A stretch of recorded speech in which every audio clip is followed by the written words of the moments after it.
Hello judges, my name is Lam Tin Khai, currently a second-year student at Foreign Trade University Ho Chi Minh City campus. First of all, I would like to introduce myself and the reason why I decided to participate in SEO-Vietnam's Fellowship Program. To begin with, I would use the words ambitious and forward-looking to describe myself. I could say that I have a can-do attitude and challenge my limit spirit. That is the reason why I participated in many activities and youth programs with a view to honing my skills and expanding my professional network. At the present, I set one of my upcoming goals on becoming a global leader through the management training program of some specific corporations in the future. So now here I am, making every effort as I could to get well prepared for that big goal of mine. For this reason, I decided to register in SEO-Vietnam Fellowship 2019, and if I am qualified, this could be a big milestone in achieving my goals. As far as I am concerned, SEO-Vietnam is a network that develops leadership capacity among professionals who will make a difference in Vietnam. SEO-Vietnam Fellowship offers guidance and opportunities to grow with such meaningful activities like training, mentoring, which really interests me for its universal benefits. Furthermore, providing that I am qualified, I would be able to join a community with precious networks with SEO alumni. So those are the two outstanding pullers that encouraged me to follow up with SEO Vietnam this year. Coming to the second question about responsible leadership. First of all, I would define the word responsible leadership in my understanding. Responsible leadership is about making sustainable decisions which take into account the interests of all stakeholders. Make sure that you bring value to them. So now I will tell you about my story. It was the time when I faced the dilemma last year as a vice president in a university club. That time, I, together with 4 other seniors in the executive board, had to decide the final program orientation to execute as soon as possible. Like any other event, we have the sponsorship from external partners to run the event smoothly. Everything would be alright until we received the offer of sponsorship from Samsung. This was a missed opportunity for us. Not only would us have the resource to bring the best event ever, but also the great opportunity to establish long-term partnership with Samsung. However, with that honorable sponsorships comes a package of benefits that we have to deal with Samsung to make it a win-win agreement. Given that Samsung interfered into many of our important decisions regarding the concept, the demo, and the guests, few was left for our club members to do and learn. This clearly affects the morale as well as the chance to grow of the whole member. So you can see it was really a difficult situation whether or not to embrace the offer from Samsung at the expense of our members' autonomy. Back to the problem, whether to take the offer or not, I argue that taking the offer would go against the initial vision and mission that we have set at the beginning of the term. That is, the club is the environment for members to learn and grow, getting themselves qualified for businesses in the foreseeable future. On the other hand, it may undermine the overall working morale of our members when we left the external parties to make the decisions.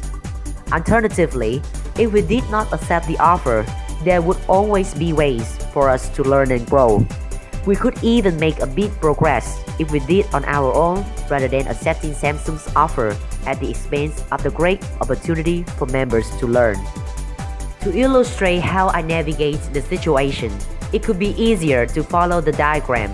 Here we have the Y circle. That is, we provide the environment for members to learn and grow. And what could be done to achieve that?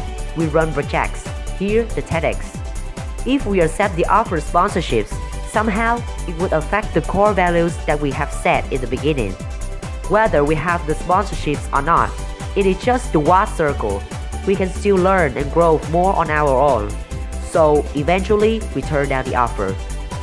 The responsible leadership, I think, is that I took into account all 3 parties, the executive board, the members, and the external party, and make the final decision that brings out the optimal outcome that I believe as the vice president, we bring value to our members. Now coming to the final question, giving back. In my opinion, Giving back, to put it simply, is the course of actions, the efforts that you make so that you contribute back to the place from which you have taken something. Give and take are two parts of a complete circle. Therefore, giving back is of such great importance as well as meaning. It gives you a pleasant feeling of connection and the satisfaction of at least trying to make the world a better place. Nobody makes it through their life entirely on their own merits, even if assistance is not obvious. As a result, everyone has a debt to repay and a reason to give back. Not only is it just a phrase that needs right action, but to me, giving back is something like a philosophy that I have learned after my membership in a university club. Even in my case, it could be the huge drive for me to stay one more year at the organization, to work, to build, to keep, and to make it lasting. To be more specific, in the first year, I received huge caring and coaching from my seniors, and I believe I have turned into a more confident and competent person thanks to them. And surprisingly, it somehow motivated me to stay active in the club, becoming the leader that would also inspire, follow, and mentor my junior members just the way I was guided before. So personally, I find it self-fulfilling and really a memorable stage of life. Back to where we start, I registered in SEO-Vietnam Fellowship so that I could join the community with precious networks with SEO professionals to receive the guidance and opportunities to grow into a responsible leader. So what can I do to give back as an alumnus? To the next human generation, as many as the things I received from SEO Vietnam, the best way I could contribute back is myself becoming a mentor or coach in the SEO human force. To the organization, SEO Vietnam aims to cultivate intellect, character, integrity, and a sense of social responsibility for the progressive and sustainable development of the nation. So with my would-be experience at SEO Vietnam before becoming an alumni, I believe I could fulfill this vital role to execute SEO Vietnam vision and mission. And at the same time, I could also give assistance to the organizing board in the operations, be a key influencer in the youth community who will spread the value that SEO Vietnam wants to deliver and build a future of responsible leaders. That is the end of my answers. Once again, I am Lam Tin Khai and thank you for your watching.